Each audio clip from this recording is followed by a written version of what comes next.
Baik, selamat malam semua Oke. yang belum sempat Hmm, kami ya, sapa. selamat malam. Izinkan saya share screen.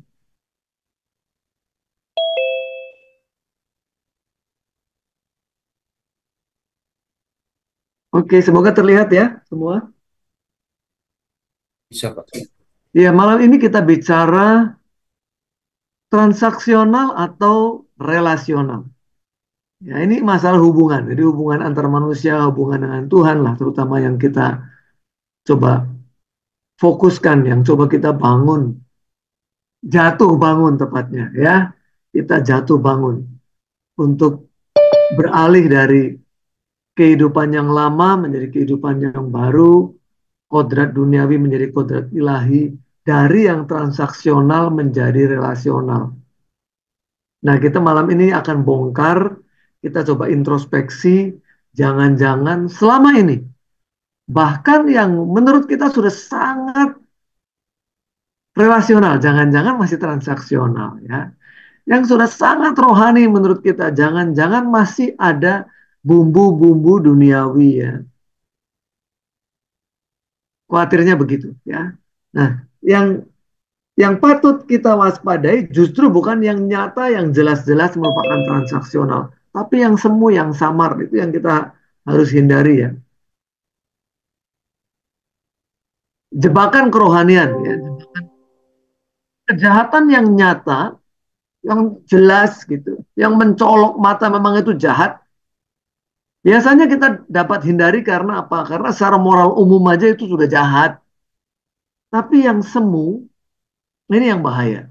Ya, yang semu atau yang menyamar sepertinya tidak jahat itu susah dideteksi kadang-kadang dan mungkin orang melihat ini kemudian masalah etis tidak etis gitu ya, mulai beralih ke sana. Yang tadinya kelihatan jahat tidak jahat menjadi etis apa nggak etis ya.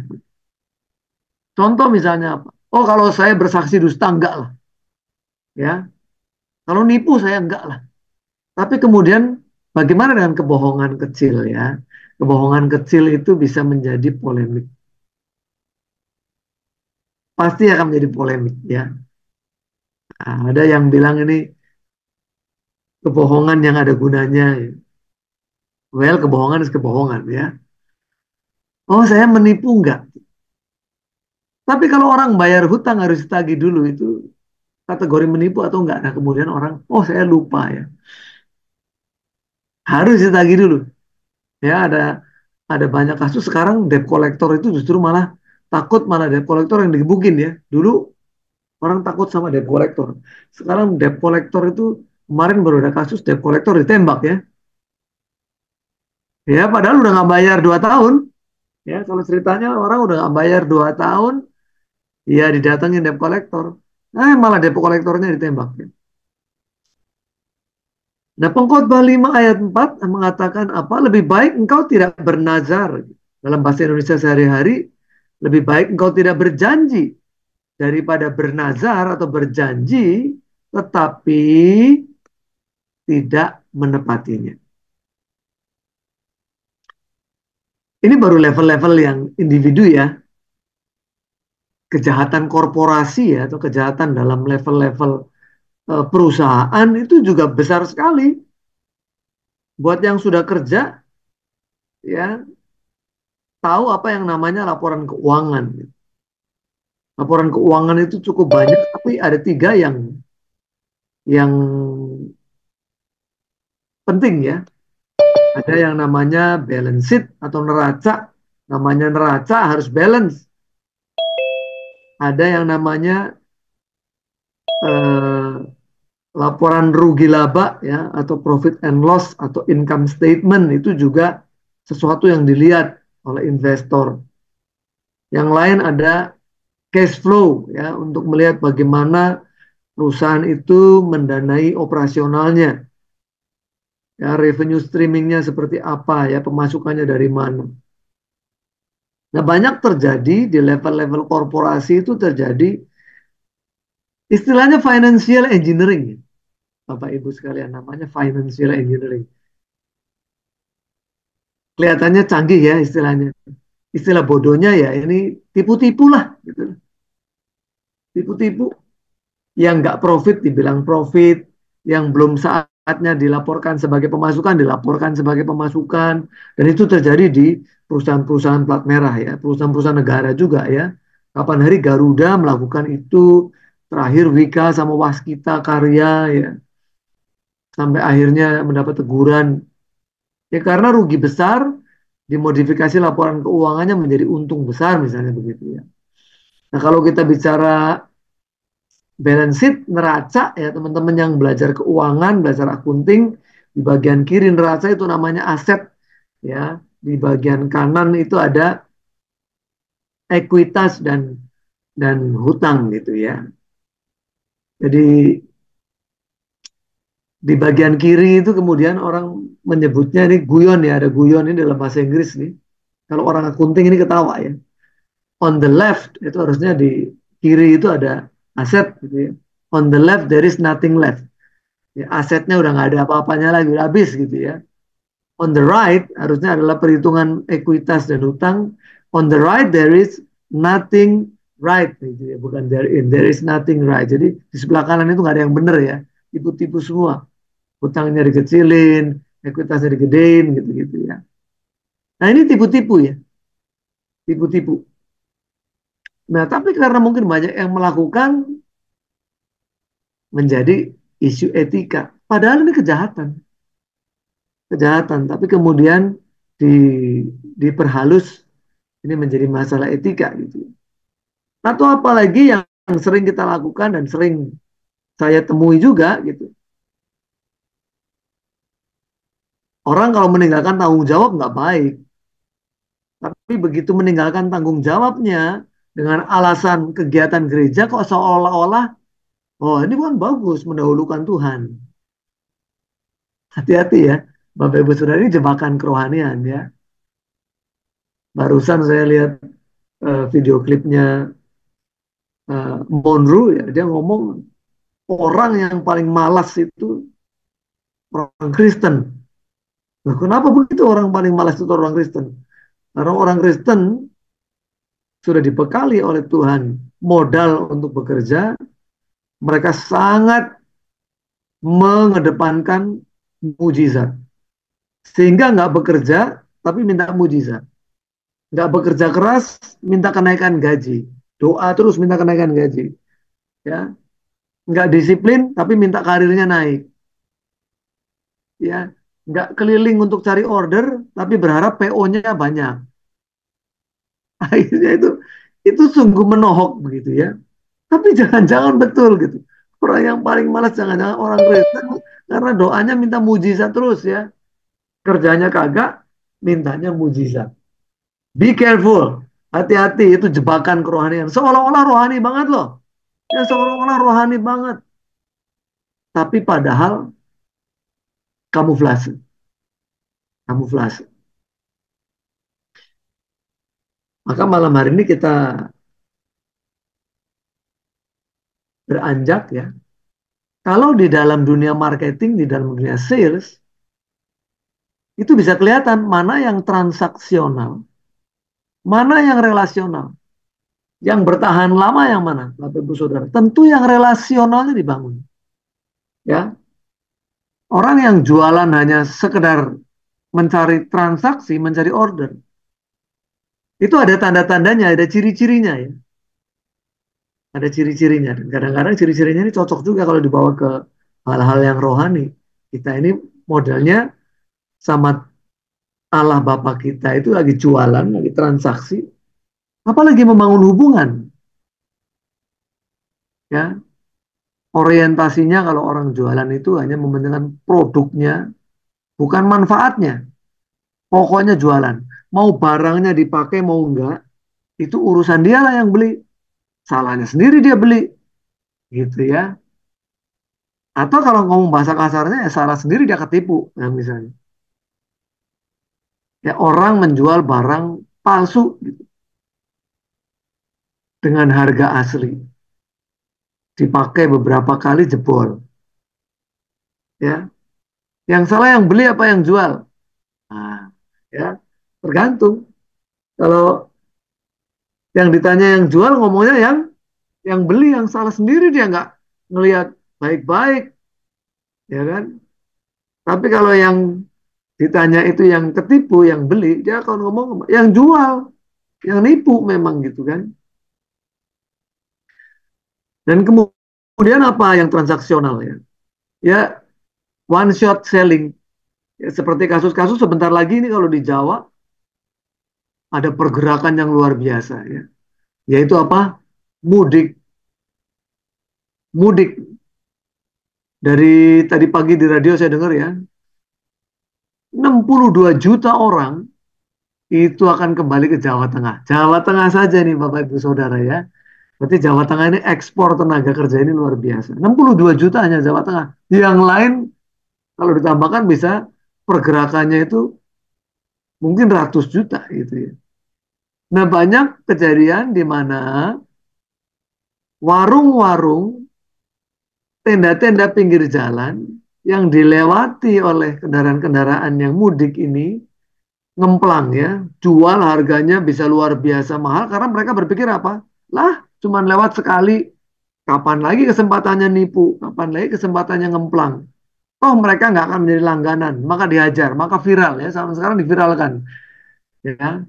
Harga sop gitu aja ya, yang biasanya kalau nggak lebaran, nggak ada orang yang mampir dari luar kota itu harganya mungkin cuma 15.000 gitu, bisa jadi 150.000, 10 kali lipat. Itu terjadi namanya short time scale gitu ya, nggak untuk long time scale, nggak cari langganan. Jadi kalau ada bapak ibu saudara di sini yang punya toko, punya kios, bisa kelihatan ini. Ibu itu melakukan, bapak itu melakukan transaksional marketing atau relationship marketing. Yang transaksional itu boro-boro mementingkan layanan pelanggan ya. Mau mau komplain kayak terserah gitu ya. Ditanggapi boro-boro begitu. Tapi yang mementingkan relation, hubungan yang jangka panjang, yang baik, oh komplain sedikit aja didatengin ya, minta maaf, ganti produknya kalau perlu ya. Garansinya kalau perlu apa? Money back garanti. Kalau tidak puas uang kembali. Yang transaksional itu komitmen terhadap pelanggan itu sangat terbatas ya. Jarang berinteraksi langsung gitu ya. Maka yang jualan online-online ini akan sulit membangun sebetulnya komitmen terhadap customer. Ketemu aja enggak. Cuman murah aja. Cuman menang murah. Ya, apalagi fokusnya kalau yang transaksional ya, ya pokoknya dapat customer baru terus ya. Dapat customer baru, kejeblos, customernya kapok, cari customer baru lagi begitu ya. Tapi yang relation satu kalau bisa pelanggan lama. Istilah pelanggan lama itu hanya ada di perusahaan-perusahaan, toko-toko ya yang menjalankan relationship marketing. Yang transaksional pokoknya jualan, dapat order walaupun sekali gebuk gitu aja ya. Tapi yang relationship, wah dia pengen jadi market leader ya, dapat bintang 5 gitu. Kalau tolong kasih bintang 5 ya Kak, gitu biasanya ya kalau kita lihat supaya banyak juga yang lain dengar dari suaranya customer begitu. Bangun trust. Ya, yang relation itu bangun trust. Dan trust is earned. Yang namanya kepercayaan itu dihasilkan. Bukan diminta, tolong dong percaya sama gua. Nah, nggak bisa. Ya, yang namanya relation, yang namanya trust itu nggak bisa diminta. Tapi percaya itu dibangun dan diberikan. Karena terbukti, teruji. Gitu. Ya, hubungannya akan sangat kuat. Kadang-kadang harga mahal dikit nggak apa-apa lah karena kita udah lama hubungan gitu ya. Beli lebih mahal sedikit nggak apa-apa, dia nggak mau ganti karena apa, ada apa-apa gampang komplainnya ya. Atau sebaliknya juga dari penjualnya, kasih lebih murah nggak apa-apa lah karena langganan gitu ya, langganan lama. Nah, itu dalam dunia marketing ya, ada transaksional, ada relasional. Tapi dalam hubungan kita dengan Tuhan pun begitu. Nah, yang transaksional bagaimana? Semua yang melakukan firman atas dasar hitung-hitungan, ya, kemudian kita melakukan sesuatu, satu saat kita menagih janji. Itu seperti orang menabung atau investasi berharap satu saat kita mengambil pokoknya dengan bunganya. Nah, kalau yang paling viral gitu ya, yang selalu dipakai, yang ditulis ayatnya, dicetak di peti-peti itu di gereja ya ini Maleakhi 3 ayat 10 ya. Bawalah seluruh persembahan persepuluhan itu ke dalam rumah perbendaharaan supaya ada persediaan makanan di rumahku dan ujilah aku. Firman Tuhan semesta alam. Apakah aku tidak membukakan bagimu tingkap-tingkap langit dan mencurahkan berkat kepadamu sampai berkelimpahan. Di ayat-ayat selanjutnya ya, dihalau atau belalang pelahap. Dan ini kemudian menjadi ayat favorit. Padahal ayat ini transaksional ya. Ayat transaksional. Karena di zaman perjanjian lama memang hampir semua transaksional. Itu hitungan zaman perjanjian lama itu. Belum ada relasionalnya. Kenapa begitu? Belum ada zaman anugerah itu belum ada zaman itu. Maka semuanya masih perhitungan. Dan kalau orang masih hitung-hitungan ini bahaya ya. Nah ya, nanti kita lihat masalah menagih janji itu ya. Karena kebanyakan orang transaksional itu mau enaknya saja. Kalau yang enak dia nagih. Tapi begitu yang nggak enak, apa misalnya? Pikul salib gitu. Wah, dia nggak nagih. Yang pikul salib dia nggak nagih. Tuhan, kasih aku salib dong misalnya gitu. Nggak. Padahal nanti ada ayatnya ya. Nah, oh ini juga dipakai nih ayat ini. Ayat yang favorit juga nih buat teman-teman yang suka menggunakan ayat ini untuk minta ya. Matius 7 ayat 7 sampai 8. Mintalah maka akan diberikan kepadamu, carilah maka engkau akan menemukan. Ketuklah maka pintu akan dibukakan bagimu karena setiap orang yang meminta menerima dan yang mencari menemukan dan bagi orang yang mengetuk pintu akan dibukakan. Ini dipakai juga ya, doa ya, minta, minta. Nanti satu saat dia saya udah minta kok nggak dijawab ya, misalnya ya. Karena transaksional. Ini juga transaksional. Ya, Matius 18 ayat 19. Sekali lagi aku berkata kepadamu bahwa jika dua orang di antara kalian di bumi setuju mengenai apapun yang hendak mereka minta, itu akan dilakukan untuk mereka oleh Bapakku yang ada di surga. Maka kemudian ada doa-doa yang bersama karena syaratnya dua nih. Ya, syaratnya dua. Maka ada persekutuan begitu. Tapi nggak jauh-jauh dari transaksi ya, yang dilakukan transaksional gitu. Apakah semua transaksional? Ya nggak juga sih. Ada yang memang orang berdoa justru tidak minta apa-apa gitu. Ya, tidak minta apa-apa. Doanya minta gimana Tuhan caranya aku nyenengin hati Tuhan. Tuhan pimpin ya supaya aku melakukan hanya apa yang berkenan gitu ya. Tuhan tolong supaya aku melakukan apa yang seharusnya aku lakukan sesuai dengan kehendak Tuhan. Misalnya begitu. Itu bukan nggak transaksional ya. Yohanes 14 ayat 13 sampai 14. Ini juga dipakai, diklaim, diklaim ini. Dan apapun yang kamu minta dalam namaku itu ya. Kan saya sudah minta dalam nama Tuhan Yesus gitu. Yang akan aku lakukan supaya Bapa dimuliakan di dalam Anak. Jika kamu bertanya sesuatu dalam namaku, aku akan melakukannya. Wah, makanya itu menjadi syarat ya. Ditutup dalam nama Tuhan Yesus. Bukan untuk hal yang lain. Hanya karena ini. Supaya kalau minta dikabulkan. Ini minta-minta semua ini, misalnya transaksi semua. Nah sekarang bagaimana kita menguji bahwa yang kita lakukan itu bukan transaksional sih gitu.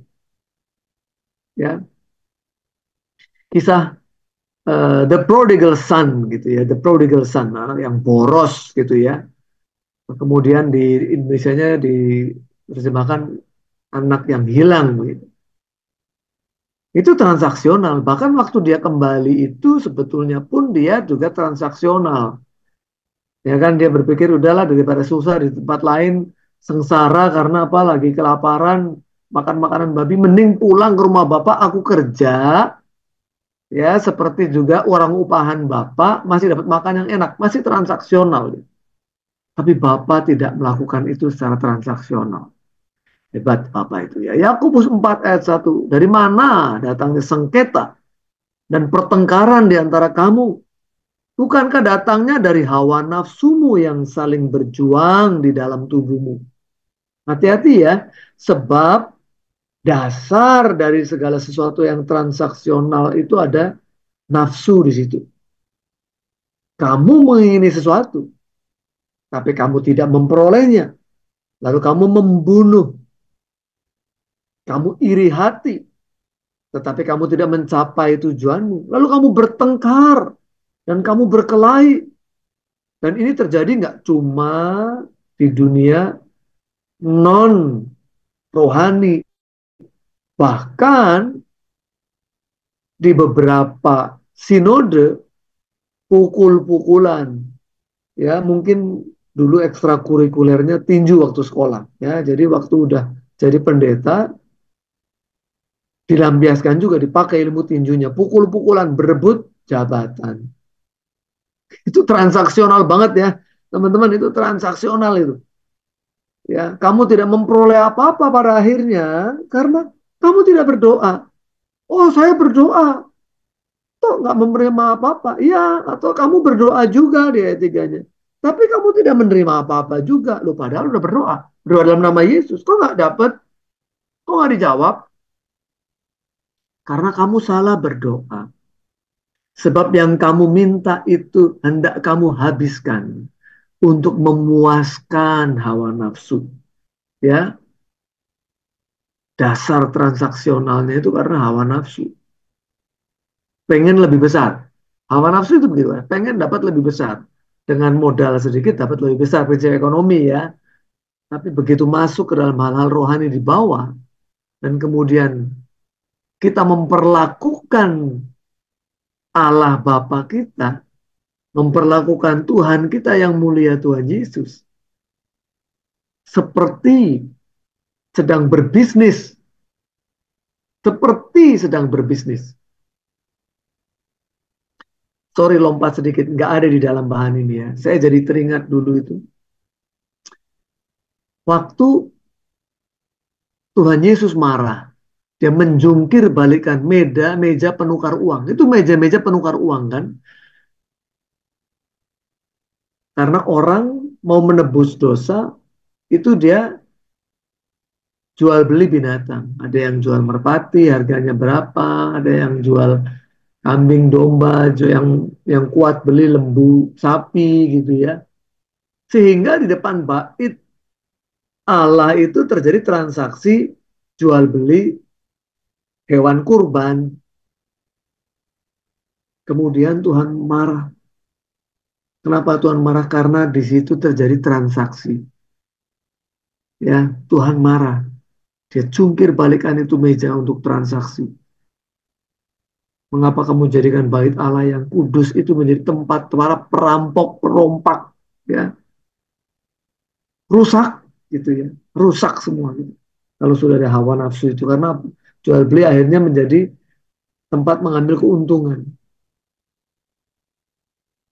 merusak nama Tuhan, seolah-olah Tuhan bisa disuap dengan korban-korban itu, ya, dan kemudian setelah itu berbuat lagi, memuaskan hawa nafsu lagi. Nanti gampang, tiap tahun tinggal beli korban,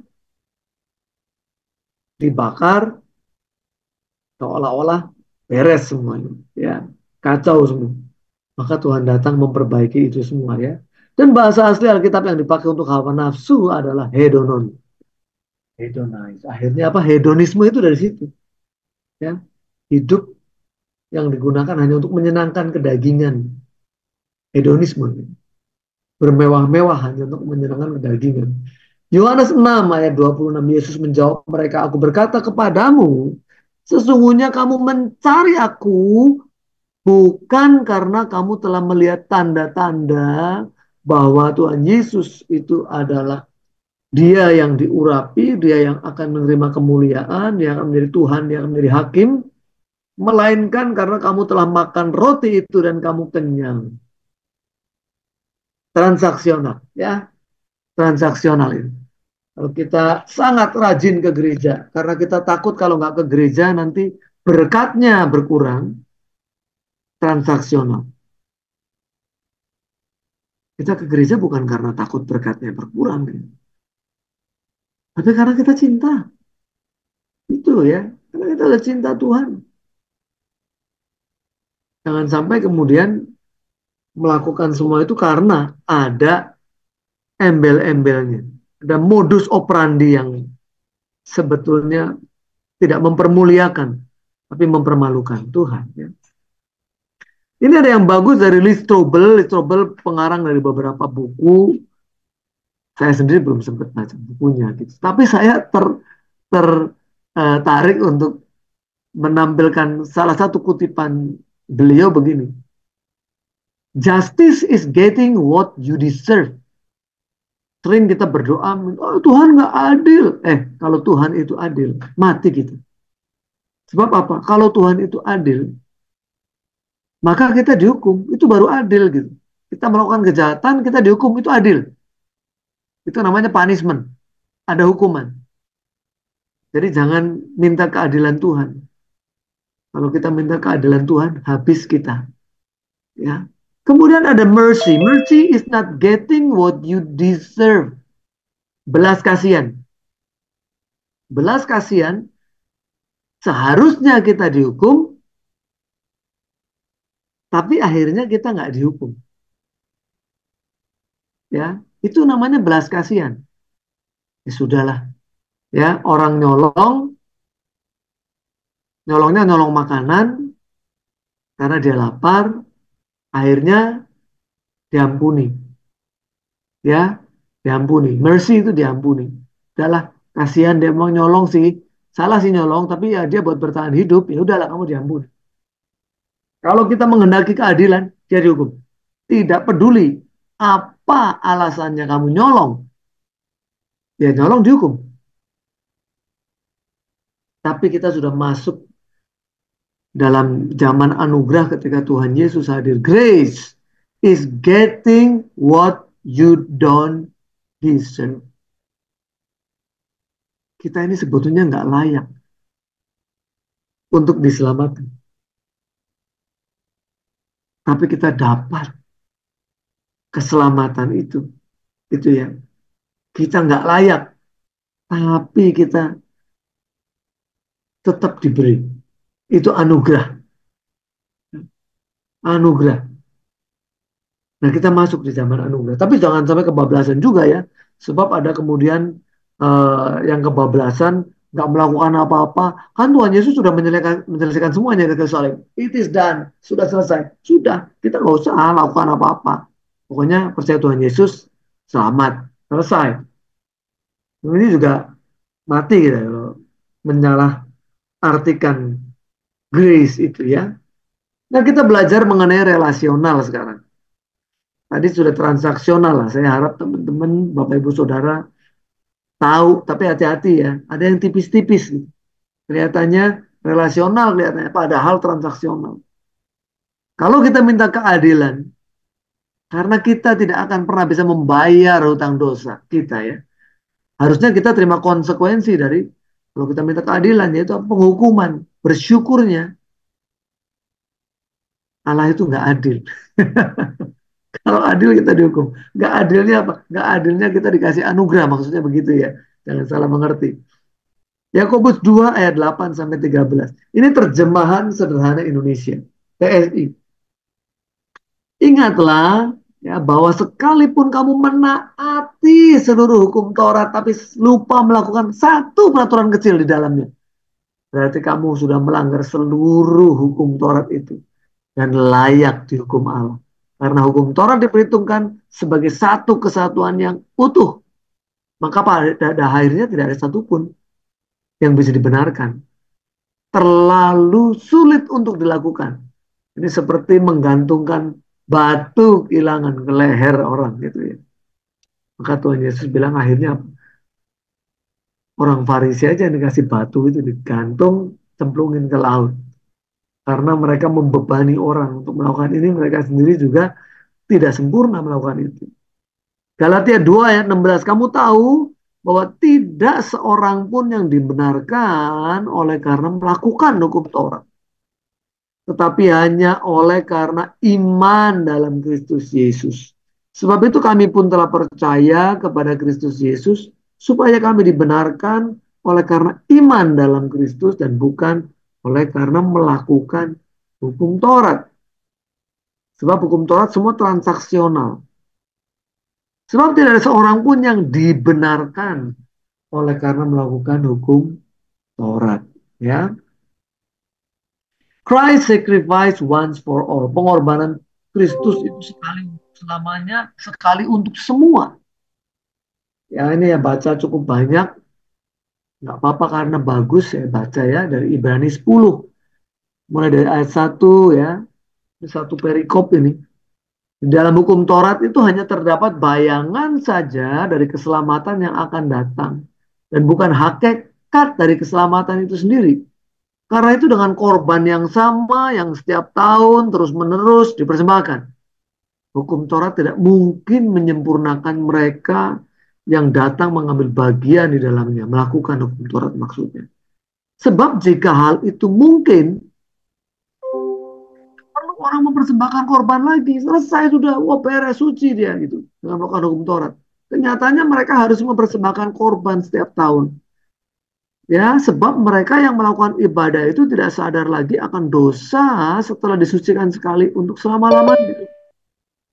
Tetapi justru oleh korban-korban itu setiap tahun orang diperingatkan akan adanya dosa.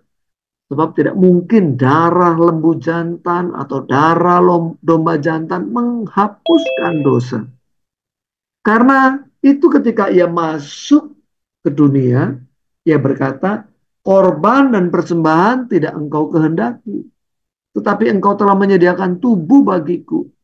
Kepada korban bakaran dan korban menghapus dosa engkau tidak berkenan. Di atas, lompatnya ayat 8 ya.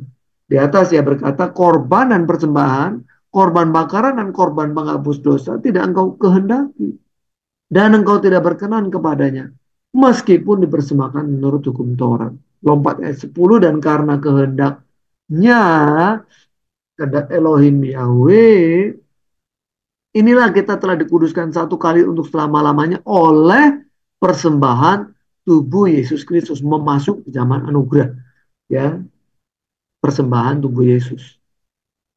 Selanjutnya, setiap imam melakukan tiap-tiap hari pelayanannya dan berulang-ulang mempersembahkan korban yang sama sekali tidak dapat menghapuskan dosa.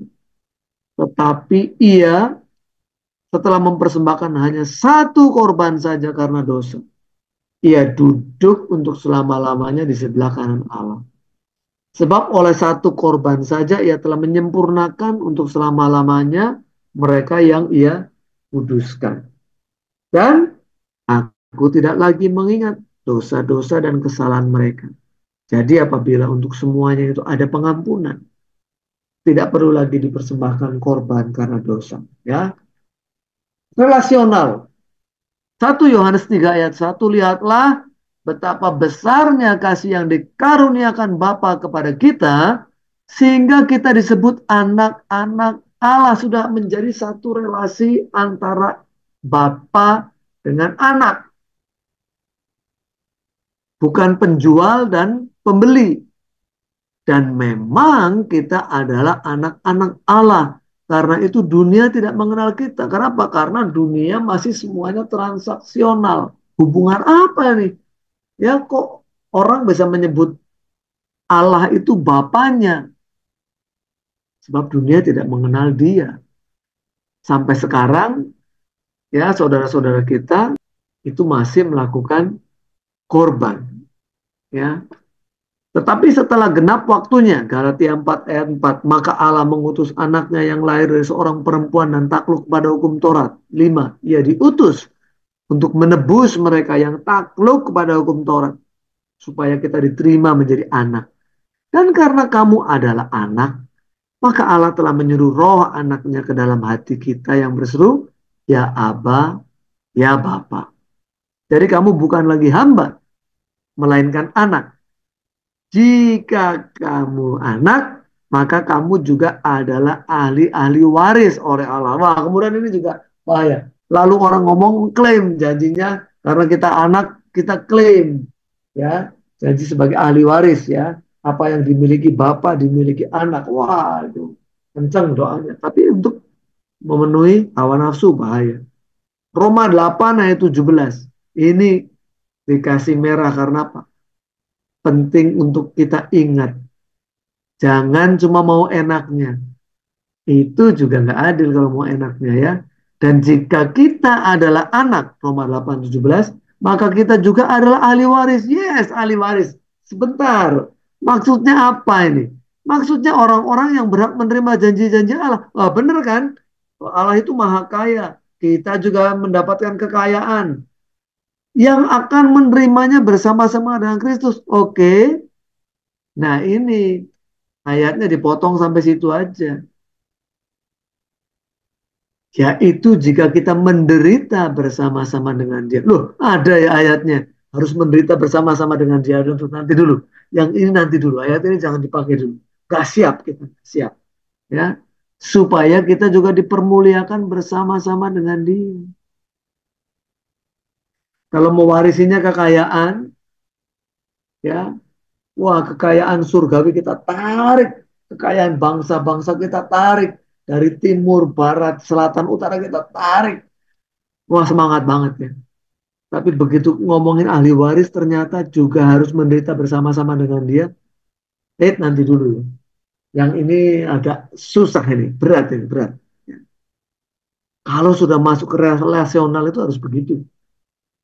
Tidak hanya sekedar enaknya. Ya kalau kita dalam keluarga, orang tua lagi susah, kita masih mau terus hidup sembarangan gitu. Tidak punya rasa prihatin. Orang tua kita misalnya habis dipecat kena PHK, kita masih tetap aja masih mau hidup seolah-olah semua baik-baik saja kan enggak. Banyak kasus orang anak-anak yang keluar negeri, orang tuanya masih bisa menyekolahkan karena masih kerja dengan baik. Tiba-tiba orang tuanya di PHK karena bisnisnya suram, bangkrut malah kalau gitu ya. Dia terpaksa pulang. Siapa yang membiayai? Atau yang lebih hebat lagi anaknya apa? Udah, Pak, Bu, nggak apa-apa. Saya di sini cari kerja. Mau cuci-cuci piring kek, ya mau jadi waiter, waitress, atau jadi tukang cuci mobil kek, ya. Semalam itu, saya nggak tahu ya kadang-kadang begitu ya iseng, lama banget saya nggak telepon teman lama gitu ya. Teman lama ini dulu sebelum awal-awal COVID lah, ya, teman satu kuliah, kemudian anaknya mau sekolah di Jerman, dua-duanya sudah di Jerman sekarang, waktu COVID itu. Di Jerman itu kalau sekolah itu berangkat dari sini ke sana mungkin masih harus habis waktu setahun lagi untuk masuk ke student college ya untuk belajar bahasa Jerman dulu. Jadi hilang setahun belajar bahasa Jerman ini. Em, Waktu itu COVID sehingga kedutaan besar Jerman tutup, visa nggak keluar. Anak saya akhirnya saya bilang gini, udah nggak usah ke Jerman dulu, cari kuliah di sini aja. Ya akhirnya anak saya masuk UI. Sementara dua anak dari teman saya yang di Solo ini lebih baik kehilangan waktu setahun, tambah lagi hilang waktu setahun di Indonesia, hanya khusus belajar bahasa Jerman di Indonesia, habis itu ke Jerman, belajar bahasa Jerman lagi setahun di sana. Ya, hilang gitu. Sementara anak saya sudah kuliah ya, di UI, akhirnya dapat waktu itu di UI itu yang kerjasama dengan Jerman, jadi dapat double degree. Dia sudah tingkat tiganya udah lulus, sebagian SKS-nya itu diambil di Jerman. Jadi sudah di Jerman, udah berangkat bulan awal November tahun lalu ya udah 6 bulan saya mau nengokin Nah, terus jadi ingat teman saya gitu ya. Wah, saya coba telepon deh. Namanya Andi. Ya, Andi gimana? Ya, mungkin kaget ya. Karena jarang banget saya telepon gitu udah. Zaman itu artinya zaman-zaman awal COVID tahun 2020-an lah. Saya terakhir ketemu, terus nggak pernah kontak lagi ya. Kaget juga, kamu tumben nih telepon. Iya, aku mau tanya, anakmu gimana yang di Jerman? Udah kerja atau masih kuliah? Oh, udah kerja gitu ya. Tapi dia ngomong, nggak ada malunya ya. Udah kerja, kerjanya di McDonald bagian cuci-cuci. Ya, bagian cuci-cuci. Ya udahlah, aku bilang sederhana. Itu bagus. Kalau anak sudah tahu bagaimana cari uang itu sulit, ya harus berkeringat, harus kerja keras, dia akan sangat menghargai setiap sen yang dihasilkan. Karena tahu dia bagaimana beratnya orang menghasilkan itu. Tapi kalau enggak, ya dia akan boros sekali. Ya, easy comes, easy goes. Ya, kalau sesuatu gampang didapatkan, gampang juga dibuang-buang. Jadi ingat ini, gitu ya. Relasional juga. Matius 6 ayat 1 sampai ayat yang ke-8 ya. Ini orang-orang Farisi, Saduki ini relasional banget mereka. Ingatlah, jangan kamu melakukan kewajiban agamamu di hadapan orang supaya dilihat gitu. Cuma supaya dilihat. Karena jika demikian, kamu tidak beroleh upah dari Bapamu yang di sorga, ya. Upahnya apa? Upahnya ya tepuk tangan dari orang hore hebat, wah hebat cukup udah itu upahnya. Ya itu yang mereka cari ya transaksinya begitu. Jadi apabila engkau memberi sedekah, janganlah engkau mencanangkan hal itu ya. Gembor-gembor, aku kasih sedekah loh, aku kasih ini ya, kalau perusahaan aku kasih CSR, foto, tunjukin CSR ke panti asuhan, kemana gitu ya. Itu banyak sekali dilakukan seperti itu ya. Seperti yang dilakukan oleh orang munafik di rumah-rumah ibadat dan di lorong-lorong. Supaya mereka dipuji orang. Aku berkata kepadamu, sesungguhnya mereka sudah menerima upahnya. Yaitu apa? Pujian. Dari Bapak, nggak ada. Dari orang aja upahnya. Tetapi jika engkau memberi sedekah, janganlah diketahui tangan kirimu apa yang diperbuat tangan kananmu. Hendaklah sedekahmu itu diberikan dengan tersembunyi. Malu kalau orang lain tahu gitu ya. Maka Bapamu yang melihat yang tersembunyi akan membalasnya kepada. Sekali lagi ini mulai begini, wah itu kan, berarti boleh dalam transaksional nanti dulu ya. Upahnya seperti apa ya? Selalu orang berpikirnya upahnya upah yang terkait dengan hal-hal duniawi gitu. Dan apabila kamu berdoa, janganlah berdoa seperti orang munafik. Mereka suka mengucapkan doanya dengan berdiri dalam rumah-rumah ibadat dan pada tikungan-tikungan jalan raya supaya mereka dilihat orang. Aku berkata kepadamu, sesungguhnya mereka sudah mendapat upahnya. Dilihat orang, upahnya itu ya. Tetapi jika engkau berdoa, masuklah ke dalam kamarmu, tutuplah pintu, dan berdoalah kepada Bapamu yang ada di tempat tersembunyi. Maka Bapamu yang melihat yang tersembunyi akan membalasnya kepadamu. Lagi pula dalam doamu itu janganlah kamu bertele-tele, seperti kebiasaan orang yang tidak mengenal Allah. Mereka menyangka bahwa karena banyaknya kata-kata doanya akan dikabulkan. Transaksional, kalau doanya panjang, dikabulkannya banyak. Kalau doanya pendek, dikabulkannya sedikit. Ya, lagi-lagi perhitungan ya. Jadi janganlah kamu seperti mereka karena Bapamu mengetahui apa yang kamu perlukan sebelum kamu minta kepadanya. Ya.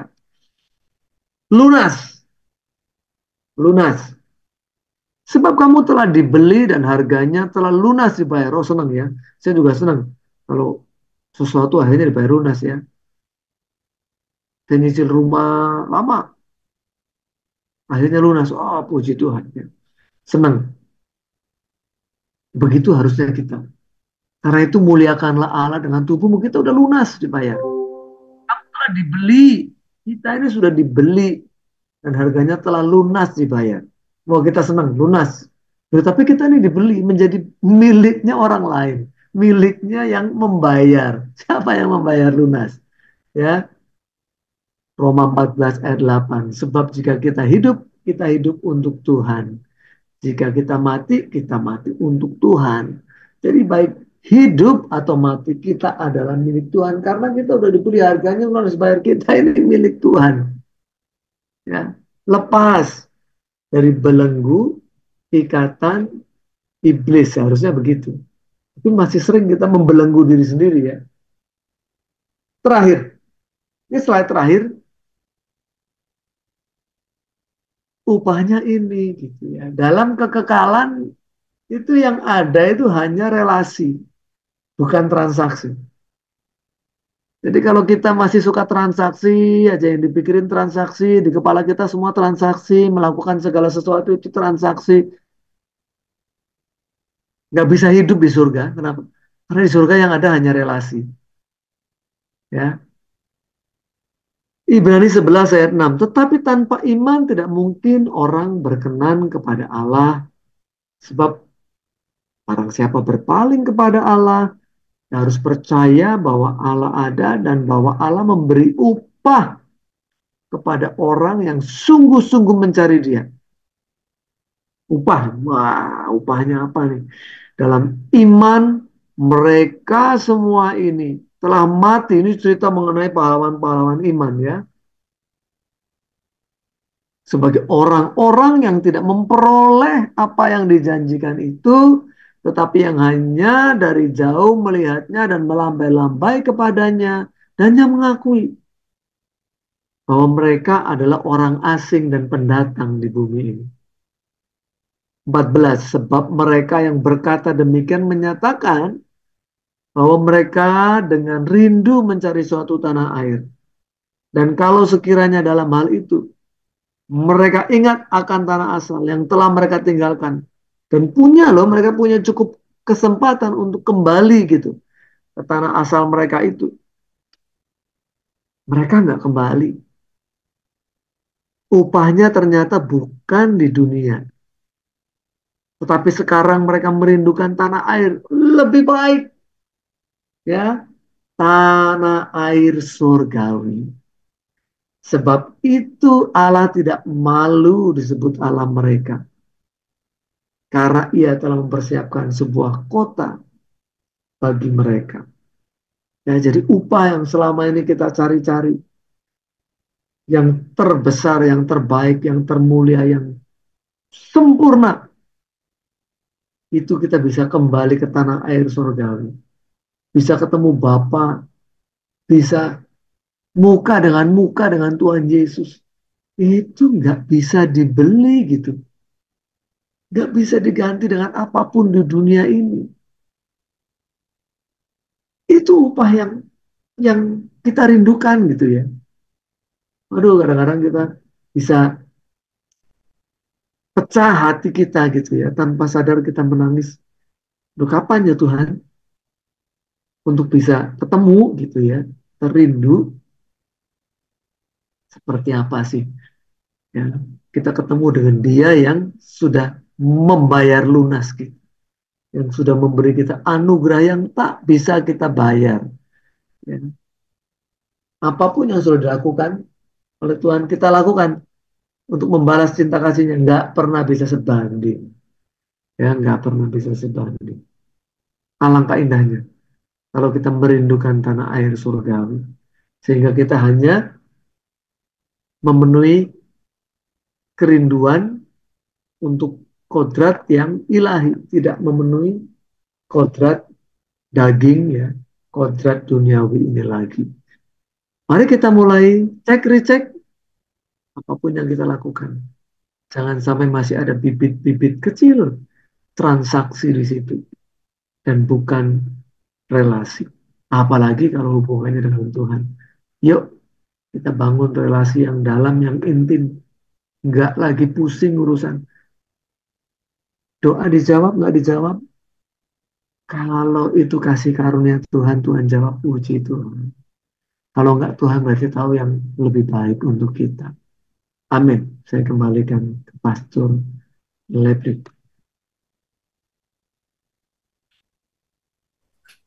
Puji Tuhan. Yang diberkati firman Tuhan bisa lambaikan tangan. Iya.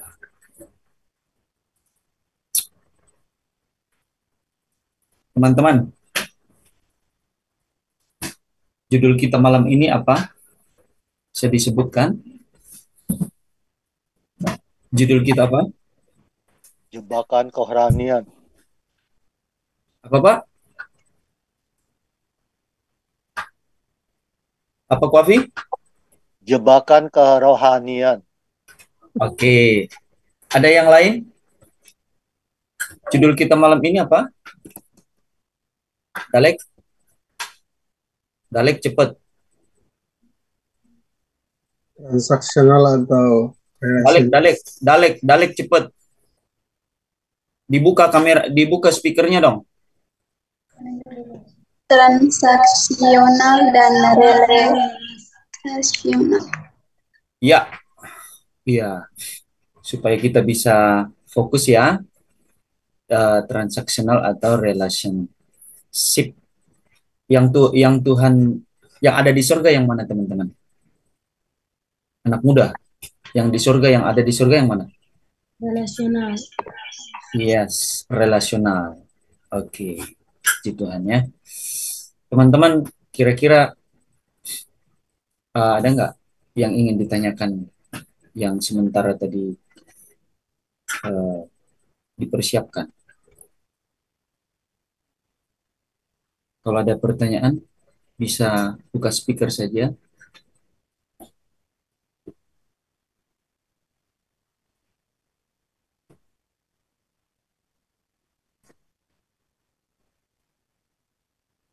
Saya ya Pak ya. Silakan kok.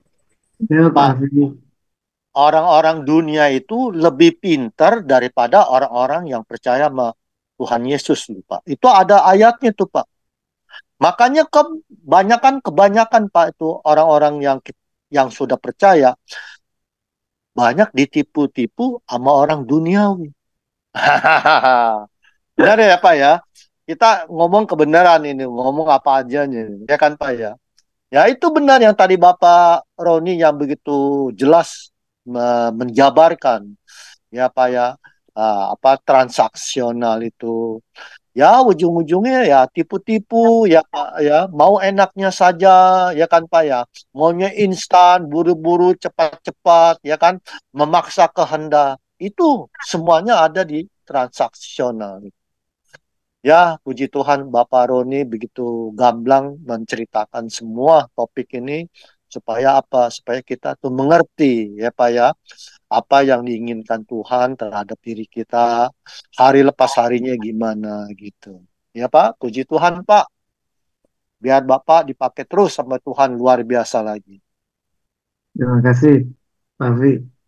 Ya. Betul ya, Pak Afi. Aduh, kita ini kadang-kadang dihadapkan ya, karena saya juga pebisnis gitu ya. Ya. Melewati itu. Jadi dari bawah semuanya ya. Saya sama uh, evangelis Haynes itu sama-sama mengawali karir dari bawah sebagai karyawan rendahan ya, karyawan rendahan. Terus menapaki jenjang karir. Jadi bisa melihat memang dunia ini nggak ideal gitu. Dunia ini nggak ideal. Betul, Pak Roni. Nggak ideal. Uh, Sulit ya kadang kita, apalagi berbisnis kan gitu. Waduh, berbisnis saya tahu kalau orang-orang, apalagi kalau sudah dengan orang-orang politik, pusing kita. Ya, pusing. Pada akhirnya, Makanya Pak, ya, ya, berbisnis itu tidak ada kejujuran Pak di situ Pak. Semuanya begitu Pak. ya betul. Ya betul. Nah, ada artinya begitu ya, karena kadang-kadang lucu ya. Sama ibu-ibu di pasar aja yang jualan kan gitu ya. Kalau kita tawar kan, oh boleh Pak, modalnya aja nggak segitu Pak. Gitu. Padahal modalnya ya udah jauh di bawah itu gitu ya. karena udah kebiasaan tipu-tipu gitu ya. Itu kejadian lah ya, dalam dunia bisnis seperti itu. Nah, seringnya ke bawah dalam hal-hal yang rohani itu kemudian ke bawah gitu ya. Dalam pelayanan juga seperti itu. Tapi hati-hatilah. Hati-hati, kita ini sudah mulai tipis-tipis gitu ya. Wah, ini sebetulnya ini benar transaksional ya atau sudah mulai relasional. Nah, satu hal yang bagus begini. Relasional itu tidak bisa diputus ya. Walaupun mungkin secara legal bisa diputus, secara ikatan batin nggak bisa diputus. Namanya relasional. Kalau transaksional itu bisa diputus. Contoh yang nggak bisa diputus itu misalnya apa ya? Hubungan antara orang tua dengan anak itu nggak bisa diputus. Walaupun kemudian anak itu bicara begini, oh, oke, dulu orang tua saya mulai dari saya lahir biaya apa aja nih? Biaya dokter, biaya saya dikasih beli susu kaleng, sekolah, apa, wah anaknya udah konglomerat. Saya bayar ya sekian miliar. Saya tidak lagi jadi anak kan sudah saya bayar gitu ya. Nggak bisa. Relasi itu tidak akan pernah bisa putus. Bahkan orang yang sudah taruh di koran ya putus hubungan begitu. Putus hubungan di koran. Ya di koran putus hubungan. Tapi pada dasarnya tidak pernah bisa diingkari bahwa lu itu anaknya bapak itu. Bapak itu adalah bapaknya kamu. Nggak pernah bisa diputus. Walaupun di koran bisa diumumkan begitu. Ya. Maka begitu juga kita dengan bapak kita. Nggak akan bisa diputus. Maka bapak itu sangat sangat rindu ya. Kecuali kecuali satu hal. Terpisah dari bapak itu paling mengerikan ya.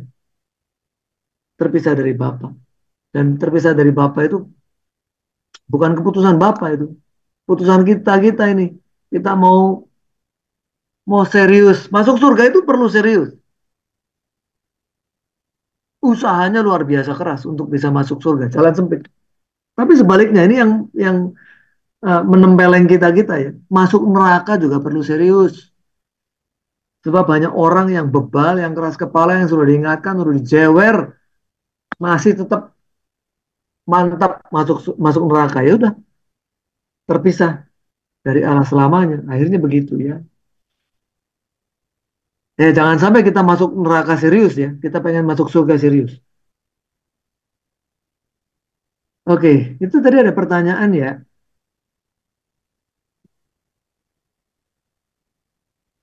Dari Tunggu dulu, Pak. Pak, kita tanya Ko Afi, udah terjawab nggak Ko Afi? Itu memang apa kehidupan sehari-hari kalau di bidang bisnis itu ya yang tadi Pak Roni jabarkan dari A sampai Z itu memang begitu Pak itu semuanya. Makanya kita sebagai anak-anak Tuhan jangan sampai melakukan hal-hal yang transaksional begitu Pak. Itu aja, ya kan? Apalagi firman yang kita sudah baca, firman yang sudah kita ngerti, yaitu segala transaksional itu tidak perlu kita sentuh gitu Pak.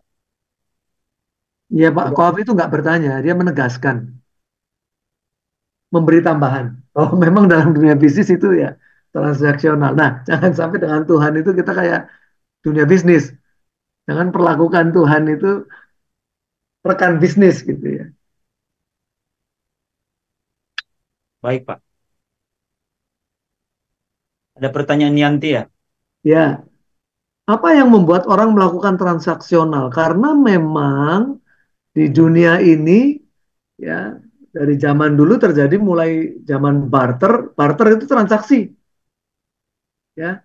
Dulu belum ada uang, orang yang tinggal di pesisir pantai bosen makan ikan, akhirnya melakukan transaksi dengan orang yang tinggal di gunung, yang bosen makan sayur dan buah, dia lakukan transaksi.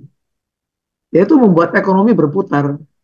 Dan itu karena sudah melekat dari kecil kita mulai hidup aja ya jadi bayi ini sudah transaksi semua di rumah sakit itu ke transaksi sampai mati itu transaksi nanti ada orang jualan peti kan saya itu kaget sekali kalau lihat di rumah duka ya itu ada paketnya Kayak paket pernikahan nih Bapak Ibu Saudara yang belum mati, ya, yang belum punya pengalaman mati, nanti ada tuh paket-paket kematian. Mau peti yang ada ukiran-ukirannya, petinya terbuat dari kayu apa, ya, atau yang enggak. Terus nanti ada mau dihias enggak tuh, ya, waktu mati pakai hiasannya seperti apa, terus ruangannya juga yang seperti apa. Ada paketnya. Nah, mumpung masih hidup mungkin sudah mulai memilih paketnya. Persiapan mati ya. Eh, jadi itu yang membuat kenapa sih orang melakukan transaksional? Karena dari sejak kita lahir sudah bertransaksi, sampai kita mati masih ada transaksi. Jadi melekat. Nah, kemudian kita mau beralih dengan Tuhan, jangan, hubungan transaksional itu tidak mudah. Tapi ya kita harus berjuang untuk membuat hubungan dengan Tuhan itu yang berelasi, bukan bertransaksi. Karena kebiasaan itu kemudian melekat sehingga selalu dengan Tuhan doa aja transaksi isinya gitu. Nah, kita masih lihat, aduh jangan-jangan sudah mulai transaksi doanya. Ya kita perbaiki supaya jangan berdasarkan transaksi, tapi berdasarkan hubungan anak dengan Bapak. Itu ya nomor satu yang membuat orang melakukan transaksional, kebiasaan. Dua, bagaimana dengan orang yang bersedekah dan mempertontonkan kepada publik tujuannya agar orang yang melihat mereka juga bersedekah. Nah ini ada beberapa motif ya, ada beberapa motif orang bersedekah ya, ada. Ada juga yang lucu juga nih. Saya melihat bagaimana natur atau sifat orang itu biasanya nggak mau kalah, nggak mau kalah nih. Contoh aja ada misalnya dulu saya di RT itu ada iuran atau ada THR untuk menjelang menjelang eh, Lebaran ini THR ya teman-teman ya. Ditodong nanti ketua RT-nya mengedarkan ini sumbangan THR untuk security, untuk petugas kebersihan begitu. Ini di luar daripada yang biasa setiap bulan. Nanti itu akan kalau saya lihat bagaimana orang menyumbang itu untuk THR. Itu akan mulai masuk ke level average rata-rata gitu. Ada yang nyumbang 500, 400, 300, 1 juta. Orang malu gitu ya untuk ngasih kecil. Dia ngelihat, rata-rata orang nyumbang berapa ya? Ada juga ya kalau misalnya orang itu dianggap pejabat di lingkungan itu. Wah dia nyumbangnya mau yang paling gede. Untuk bisa dilihat orang begitu. Ya. Mempertontonkan kabar publik. Karena apa? Orang pada dasarnya ingin dihormati. Itu kalau di dalam moga-moga diajarkan juga teman-teman ya yang kuliah itu teori Maslow gitu. Teori Maslow itu teori tentang bagaimana orang itu kebutuhannya akan meningkat seturut dengan perbaikan ekonominya lah begitu misalnya. Awal-awal tentu kebutuhannya kebutuhan makan, ya makan, minum, berpakaian. Lama-lama mulai itu kebutuhan makan minum terpenuhi, dia kebutuhan yang lain. Apa kebutuhan untuk dihormati, dipuji, masih di situ tuh. Ya itu membuat orang termasuk yang nomor dua tadi bersedekah itu wah dipotong-potong apa? Dia pengen dapat pujian. Nggak cukup hanya sekedar dia bisa makan enak, tidur nyenyak, dia pengen dipuji. Ya, sampai nanti satu titik tentang security gitu ya, tentang keamanan, bagaimana dia merasa aman gitu. Nah, kedua, selain orang itu ingin dipuji gitu ya. Kalau yang begini kan nggak mungkin nih ya, nanti yang nomor dua itu orang buat makan aja susah kok mau bersedekah gitu kan. Enggak. Ini udah level-level orang yang ingin mempertontonkan kepada publik karena ingin dipuji. Nah, bagaimana dengan orang yang tujuannya mencari dana? Nah, beda lagi ya, tujuannya mencari dana. Dilakukan dengan berbagai macam cara. Orang mencari dana itu banyak sekali dan gereja-gereja juga banyak yang mencari dana dengan cara-cara yang seperti ini. Saya pernah mengikuti model seperti ini, mencari dana untuk pelayanan dengan cara lelang. Dengan cara lelang dipanggil ini orang-orang Kristen yang dirasa mampu ya, punya perusahaan atau artis Kristen, eh, pengusaha Kristen atau profesional Kristen dipanggil, di restorannya pun mahal begitu ya. Bisa satu, mereka jual undangannya mahal. Jual undangannya mahal. Hanya untuk makan di situ aja misalnya all you can eat, misalnya 150.000, undangannya dijual 1,5 juta. Wah, nanti ada artis gitu ya, dipotong buat artis, masih untung sekian. Itu model mencari dana seperti itu ya. Saya nggak mau ngomongin mengenai etis nggak etis ya. Ini di luar yang kita bahas. Tapi ada orang melakukan seperti itu. Jadi, wah kalau cuma sekedar jualan undangan kurang nendang nih keuntungannya. Lalu dilakukanlah lelang. Wah, lelang kan disebutkan gitu ya. Misalnya lukisan dari gembala. Wah, gembalanya bisa ngelukis kebetulan ya. Dibuka angkanya 5 juta satu kali. Wah, ada yang ngatur saya 5 juta. Wah, nanti ada pebisnis. Wah, saya mau 10 juta. Ya masih pengen orang ya ujung-ujungnya dihormatin gitu. Tapi orang kalau mau memberi dan tidak mau namanya dikasih tahu ya ada NN. No name NN. Gitu ya, teman-teman sering lihat kalau orang memberi itu tiba-tiba NN gitu. NN NN. Saya kok lebih menghargai itu ya. Ya, jadi kalau ngomongin etis nggak etis ya terserah ya, orang pengen uh, menunjukkan bahwa dia nyumbang yang paling besar ya, ya itu urusan dia lah. Tapi saya pribadi lebih seneng mendorong teman-teman kalau ngomong mau nyumbang ya kasih aja NN, no name, ya nggak perlu namanya diketahui. Yang penting memang dananya masuk dan digunakan sebagaimana mestinya. Itu aja sih ya. Kira-kira menjawab ya, uh, Yanti. Saya tambahkan Pak, yang Yanti nomor 1 nih, boleh? Ya. Ya, nomor 1 ini kenapa tadi manusia melakukan transaksional, tadi udah dijelaskan, udah benar ya. Karena memang itu udah kehidupan dari kecil sampai...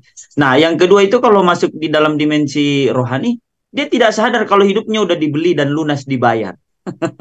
Tadi ada ayatnya ya, 1 Korintus 7 ayat 23. Iya kan? Tadi bunyinya apa itu Yanti? Bahwa kamu telah dibeli dan harganya telah lunas dibayar. Artinya hidup bukan lagi kamu, tetapi Yesus yang hidup di dalammu. Galatia 2 ayat 20. Dia tidak sadar itu. Nah, yang kedua, dia tidak sadar bahwa hidupnya itu sudah milik Kristus. Yang kedua, bahwa setelah dia menerima keselamatan itu, dia tidak menambahkan 7 hal. 2 Petrus 1 ayat, mulai ayat yang ke-5 sampai ke-7. Ya, itu 7 hal di situ. Setelah kita menerima kodrat ilahi itu, dianugerahkan sebenarnya ada kodrat ilahi diberikan kepada kita, kemampuan untuk hidup menjadi serupa dengan Kristus.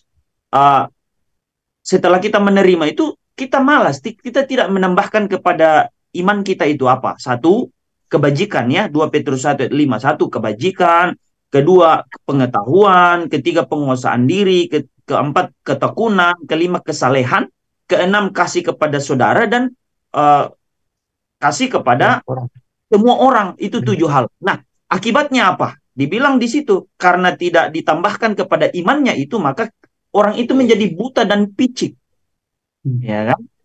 Nah, itu buta dan picik, akhirnya transaksional terus. Yang tadi mentor kita bilang, itu memang udah sejak lahir sudah ada itu karakter transaksional di dalam kita.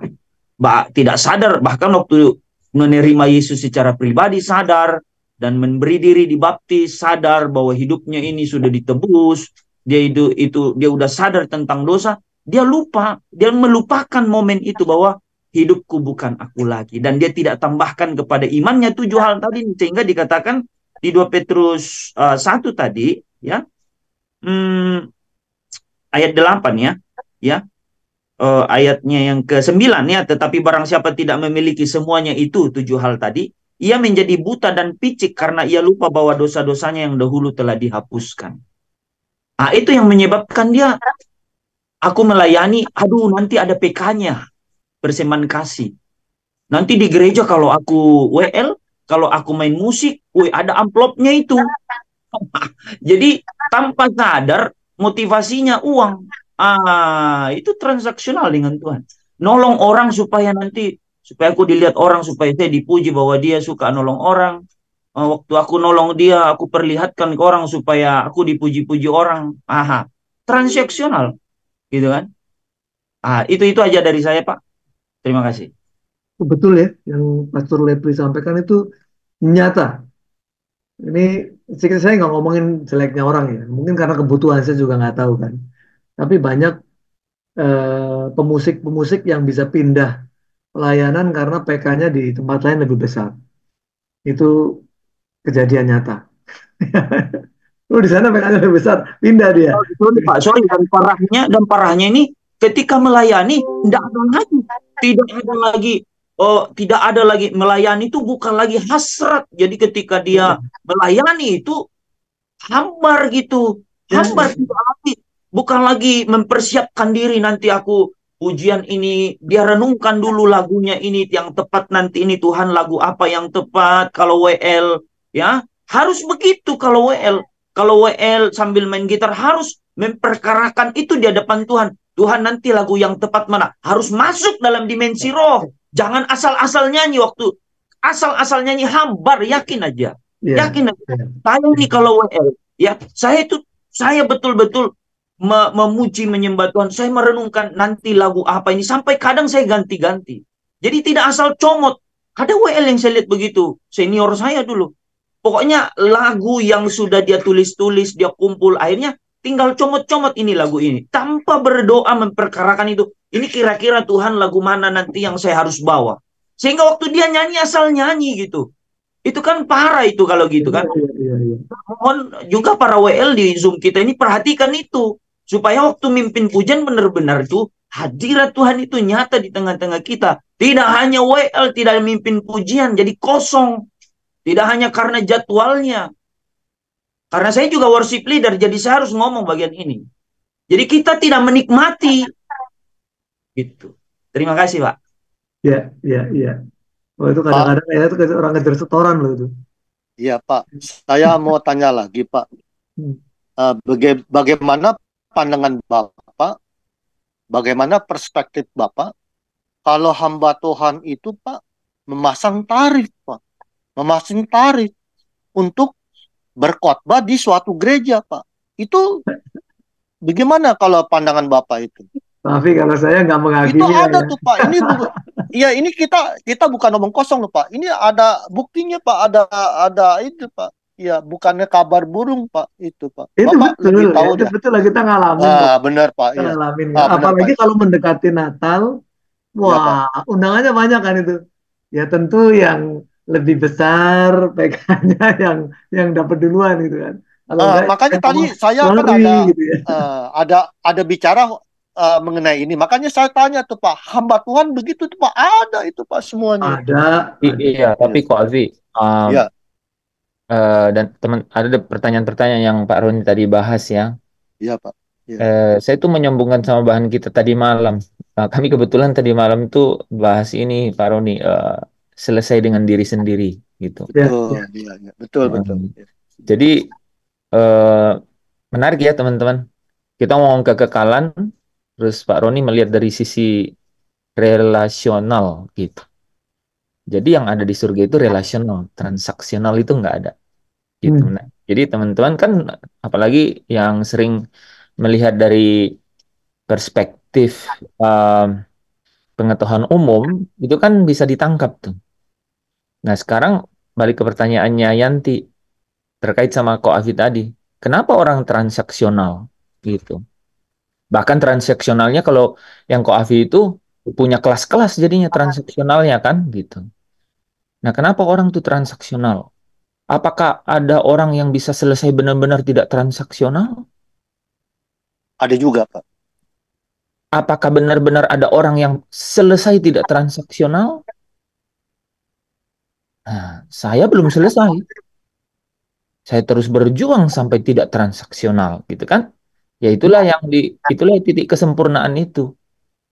Sempurna seperti Bapak, siapa yang tidak transaksional? Hanya Bapa dan Yesus yang tidak transaksional. Makanya kita harus serupa dengan Yesus dan sempurna seperti Bapa, gitu. Tapi kita kan harus memahami bahwa apa itu transaksional, gitu. Sehingga kita berkeyakinan teguh untuk meninggalkan transaksional itu. Ini menarik loh teman-teman ya. Oh, banyak materi yang kita bahas di Zoom ini. Tapi kemudian malam hari ini tuh kita lihat makanya saya tertarik ikutan ya, karena lihat dari sisi lain kan. Kan transaksional tuh apalagi kita lihat di kehidupan sehari-hari gitu. Saya kemudian merenung gitu. Merenung tuh lama tuh merenung dari Pak Roni tadi khotbah kan. Saya bilang, oh transaksional ini judulnya pas lagi. Yakobus pasal 2 tadi loh. Itu judul Yakobus pasal 2 itu judulnya tidak memandang muka. Jadi teman-teman tahu nggak? Yang namanya transaksional itu kalau kita masih memandang muka.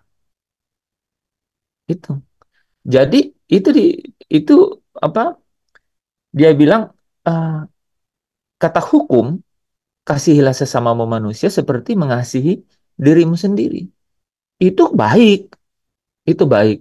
Tapi itu transaksional. Karena transaksinya ukurannya dirimu sendiri gitu. Makanya Yohanes 13 ayat 34, Yesus datang bilang, aku memberikan perintah baru kepadamu. Hendaklah kamu saling mengasihi sama seperti aku telah mengasihi kamu. Nah, sekarang ada ukurannya. Mana ukuran yang tidak transaksional? Like Jesus love us. Seperti Yesus mengasihi kita. Itulah yang tidak transaksional. Waduh, susah dong Pak Roni. Loh, sukar. Susah. Tadi Pak Roni bilang, sukar. Sempit gitu. Nah, makanya di sisa hari-hariku berbuah-buah bagimu, tanda cinta dan kerinduanku. Ya itu. Jadi karena tidak mudah. Nah, saya lebih cenderung membawa sisa waktu diskusi kita ini ke arah eh, bagaimana kita melihatnya, ya. Setelah kita tadi sudah cukup lah yang namanya realitas di masyarakat ya. Soalnya pertanyaan-pertanyaannya kan ke arah sana, ya. Apalagi kalau kita tadi Pak Roni udah bilang loh, ini bukan hakim. Kita di sini tidak ada yang hakim, ya. Kita perlu melihat realitas, tapi yang paling penting adalah kita memahami memahami sungguh-sungguh dan kemudian di mana kita sedang bergerak di dalam itu. Nah, kita harus sepakat bahwa kita sedang terus meninggalkan transaksional itu dan sedang memberi harga sempurna kepada relasional, gitu. Ya kan? Memberi harga semakin sempurna kepada. Apakah kita sudah punya hubungan relasional? Tadi Pak Roni sudah sampaikan kan? Kita udah punya karena di dalam Yesus. Itulah grace. Kita nggak cari. Sekalipun yang punya nama grace. Ya. Saudara ingat satu lagu? Eh, kasih Bapa kepada beta. Salah ya. Tapi boleh ya. Boleh saya gantikan. Kasih Yahweh kepada beta tak terhingga sepanjang masa. Hanya memberi. Itulah relasional gitu. Udah 2-3 hari ini Pak Roni saya saya renungkan lagu itu sampai saya ganti kasih ibunya itu jadi kasih Yahweh. Saya pikir-pikir, iya ya, luar biasa itu ya. Jadi yang namanya relasional itu tak harap kembali. Saudara kalau mau semakin meninggalkan transaksional dan semakin sempurna dalam relasional, yaitu tanpa pamrih gitu. Eh, tak harap kembali gitu. Bagai sang surya menyinari dunia. Walaupun yang kulit hitam seperti saya bilang ini matahari ambil nih hitam kembali biar saya putih. Ya, benar Pak tadi. Oh, gitu aja ya. Secara sederhana karena saya hubungkan gitu dengan lagu itu dan kemudian yang tema kita kemarin bahwa Ya, kita sedang menyelesaikan diri kita sendiri. Kita sedang menyelesaikan. Dan apakah kita sudah relasional? Yes, because God gave us grace gitu. Allah telah memberikan kita dan itu pemberian, itu cuma-cuma, bukan usaha kita. Tetapi Bapak mau tadi berulang-ulang loh Pak Roni bilang, jangan ini tipis, ini tipis. Ya, tetapi kita ingin semakin sempurna dalam relasional itu. Karena apa? Karena kita belum sepenuhnya meninggalkan transaksional. Oh, saya ulang kata-kata itu ya. Belum seutuhnya meninggalkan transaksional gitu.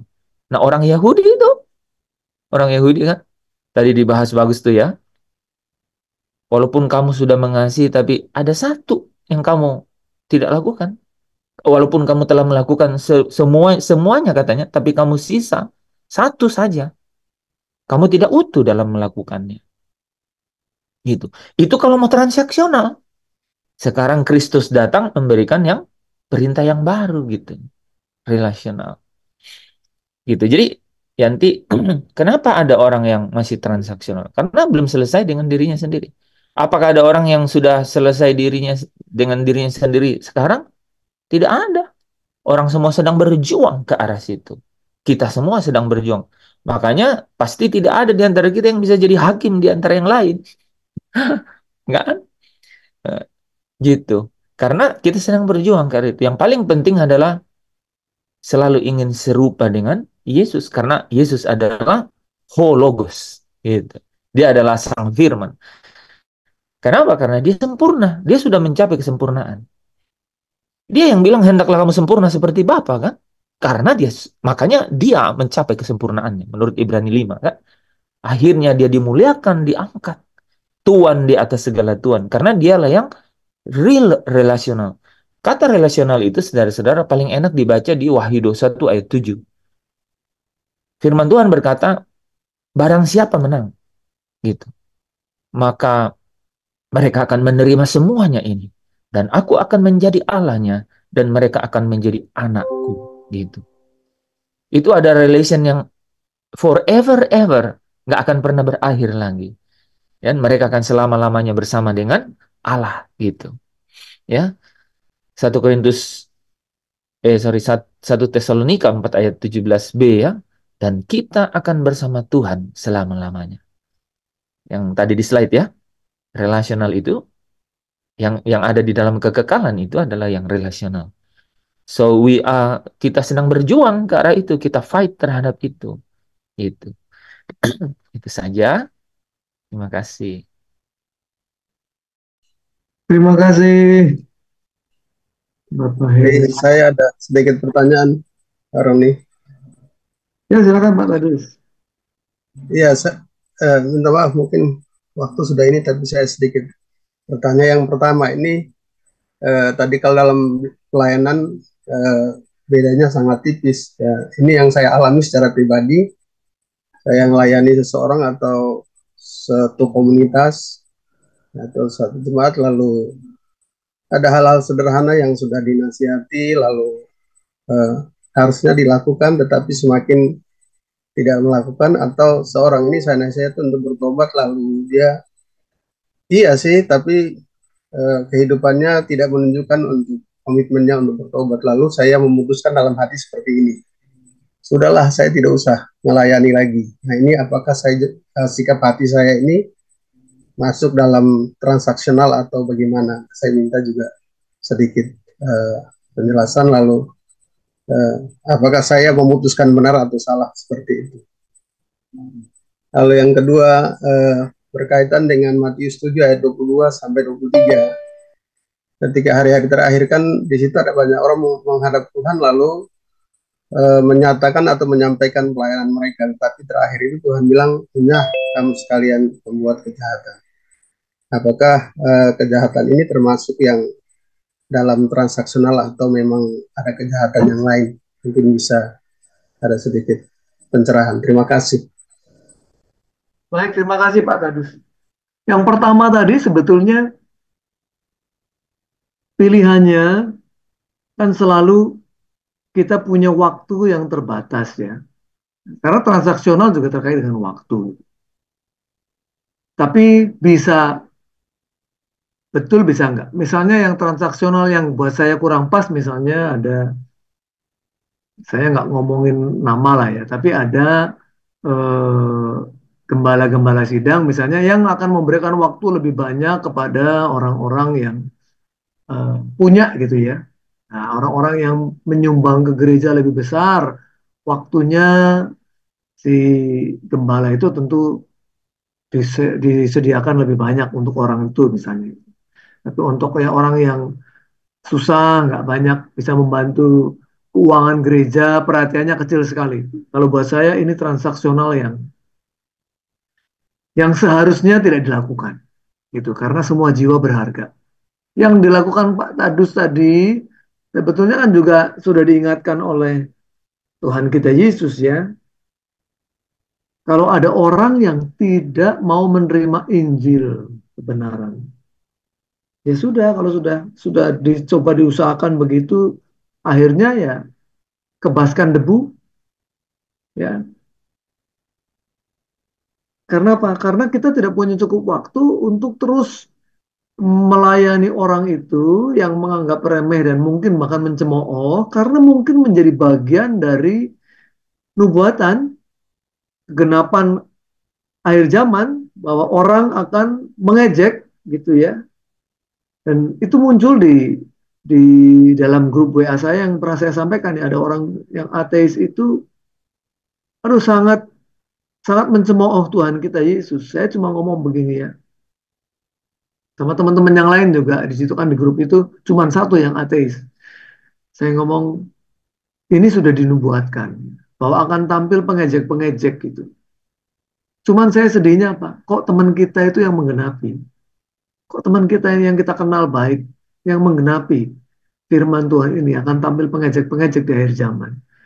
Jadi akhirnya ya sudah, ya percuma gitu karena kita sudah selalu ngomong apa-apa, dia selalu mempermainkan nama nama Tuhan kita yang mulia gitu.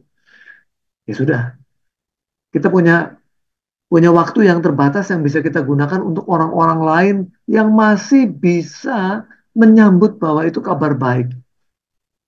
Itu sih Pak Tadus. Jadi saya melihatnya itu bukan transaksional, tapi cara kita memprioritaskan waktu karena waktu kita terbatas. Kalau Bapak waktunya habis untuk orang yang dilayani sama sekali tidak menganggap itu sesuatu yang berharga untuk dia. Ini seperti membuang mutiara ya kepada anjing, kepada babi begitu. Dia nggak menghargai ngapain gitu. Akhirnya ya sudah Tuhan saja ngajarin jangan buang mutiara kepada anjing, kepada babi gitu. Kan begitu. Itu nomor satu ya Pak. Tadi semoga menjawab. Jadi itu bukan transaksional, it's a matter of priority. Prioritas. Nah, waktu kita terbatas, kita mau kasih untuk yang mana? Yang menghargai firman Tuhan atau orang nggak menghargai firman Tuhan? Kita punya punya rasa karena Roh Kudus kan dibenteraikan. Roh Kudus sebetulnya yang memberikan kepada kita guidance, bimbingan ya, apa yang harus kita lakukan. Nah, yang berikutnya tadi terkait dengan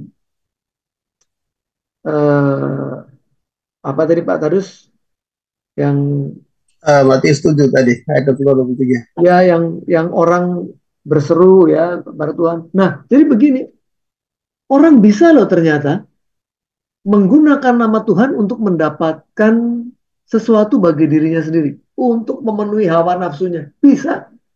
Loh, banyak sekali yang akhirnya ya kalau kita ngomongin hal yang rohani lah ya. Pendeta-pendeta yang hidupnya sangat mewah, super mewah bahkan. Bisa membeli jet pribadi ya. Ini ngomongin yang di luar negeri lah ya. Beli jet pribadi. Itu menjual nama Tuhan Yesus. Ya, menjual nama Tuhan Yesus.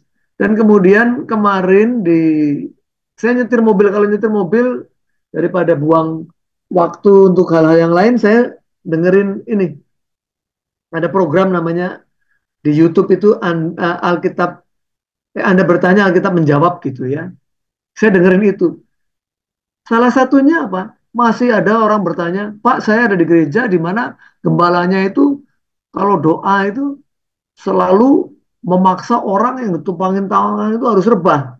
Jadi ada keharusan untuk rebah. Seolah-olah berkuasa lah doanya begitu. Ujung-ujungnya yang begini-begini itu menggenapi Matius 7 ayat 21 itu. Oh, oh kamu kan melakukan mujizat demi namamu dan sebagainya, tapi semua kamuflase karena sebetulnya bukan nama Tuhan Yesus yang betul-betul ingin dimuliakan. Orang itu menjual nama Tuhan Yesus untuk mendapatkan kepentingan bagi dirinya sendiri.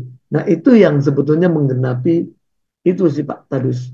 Jadi bukan uh, apa namanya, bukan selalu orang itu tulus ketika dia menyampaikan nama atau mengabarkan kabar baik atau menyampaikan nama Tuhan Yesus sebagai satu-satunya Tuhan dan juru selamat gitu. Itu Pak Tarus, semoga bisa menjawab ya. Baik, terima kasih Pak Ron.